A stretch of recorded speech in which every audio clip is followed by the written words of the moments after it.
Il faut que les Camerounais me suivent clairement. Moi, je ne sais pas, s'il vous plaît, je ne sais pas mâcher mes mots.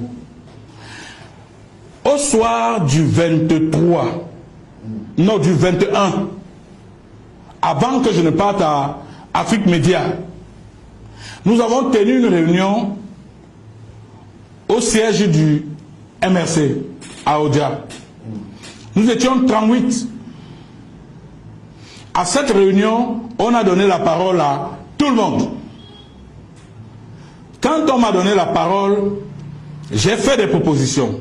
La première proposition que j'ai faite était que, au sortir de cette réunion, avant même que Biya ne parte prêter serment, je veux dire avant que le Conseil constitutionnel ne rende sa décision, non, c'était la veille du serment de M. Biya. M. Kamto doit nous nommer un gouvernement.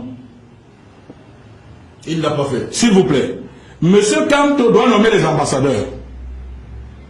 Mais M. Kamto doit aussi nommer des civils paramilitaires en Occident.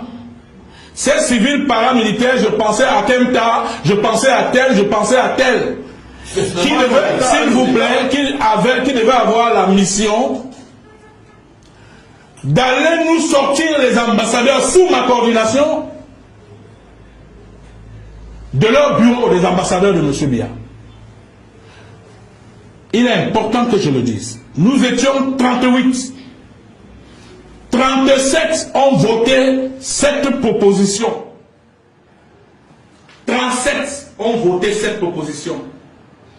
Et lorsqu'on devait partir de là, il était question, M. Nzonga était là, tout le monde était là, il était question que chacun de nous ne rentre plus chez lui. Mais M. Serge Bikoge, il est important que je vous rappelle que trop peu de politiciens au Cameroun ont mon expérience. J'étais là en train de jouer mon rôle de directeur de campagne et de stratège. Alors, il était question que personne ne rentre plus chez lui et qu'on cherche un hôtel où nous devions tous entrer. Avant donc que le gouvernement ne soit rendu public. Lorsque nous quittons cette réunion, il n'y a pas un seul doute que, parce qu'il y a 37 personnes sur 38, ça va s'appliquer. Cela ne s'est pas fait le même soir. Ça ne s'est pas fait le lendemain. Ça ne s'est pas fait 2 jours plus tard. C'est au 4e jour que Penda m'appelle pour me dire que Fogué et moi, nous devons nous retrouver pour le plan de résistance. Et qu'est-ce que vous lui avez dit? Je lui ai dit, je ne souscris pas à un plan de résistance. Parce que nous sommes habitués à voir ce genre de choses qui meurent d'elles-mêmes. Quand vous, dans un plan de résistance, vous demandez de se lever un matin et de prendre des casseroles, et il faut frapper des casseroles, vous croyez que c'est ça qui fait partie, M. Biya? Moi, je fais pas. Vous ne pouvez pas déraciner un régime qui a 36 ans au pouvoir en allant cogner les marmites au bord de la route ou devant les églises. Vous ne pouvez pas. Par contre, si M.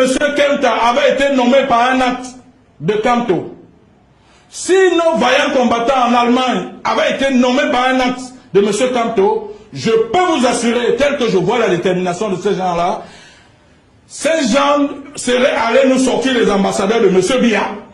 Est-ce que ça allait faire partie Biya? Non, ça allait le faire partie. Si, à défaut de le faire partie, ça allait faire entrer la communauté internationale au Cameroun. Parce que sachez que chaque fois que la communauté internationale entre, c'est quand elle sent qu'il y a problème, quand il y a trouble. Ça s'est passé vous savez qu'il y a eu des morts au Congo et Kinshasa.